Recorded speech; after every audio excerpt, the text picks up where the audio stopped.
So in other words, I'm basically pushing with no epidural. That was what I told myself in my head. With this one, I couldn't get the epidural. So I had to push without epidural. I couldn't get the epidural because I got induced, but then it moved pretty fast. I was dilating so quickly. And by the time the nurse decided that she wanted to get the anesthesiologist to give me the epidural, it was too late. Although I had told her from the beginning, when I started to feel like even it was the littlest of contraction, I said, yeah, you probably should tell them now because there's only one of them, which I still don't understand why they have one anesthesiologist going between the birth unit, OR. I always say like the birth unit should have their own anesthesiologist because the women are going to need an epidural. Like by the time I think maybe 30 minutes later, that 30 minutes that she said she would come back and tell them, my contractions were horrible at that point.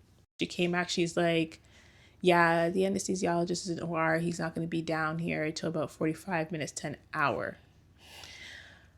When she told me that, in my head, that's when I was like, okay, so in other words, I'm basically pushing with no epidural. That was what I told myself in my head. So I was trying to mentally prepare myself for that, but I couldn't because of how much pain I was already in. So any woman that's been induced will tell you how bad the contractions are. Apparently, when you get induced, it's 10 times worse the contractions. And I don't know what it's like to go into labor on my own.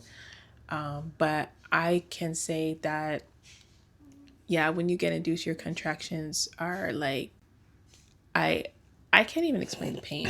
Like if I were to explain it, it kind of felt like there was people like inside, a bunch of people inside just taking their claws and ripping me apart. It was just like, and they were coming so fast at that point. And I was just like, this is not gonna work. Like I didn't, you don't know what to do in that situation because your mind, you're already like, hey, you can't get the epidural, so there's nothing else you can do.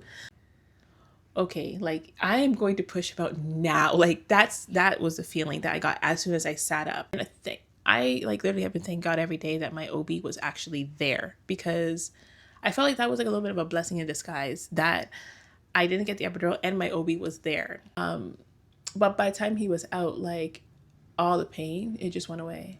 It was like I felt nothing else. It was like the pain was never there.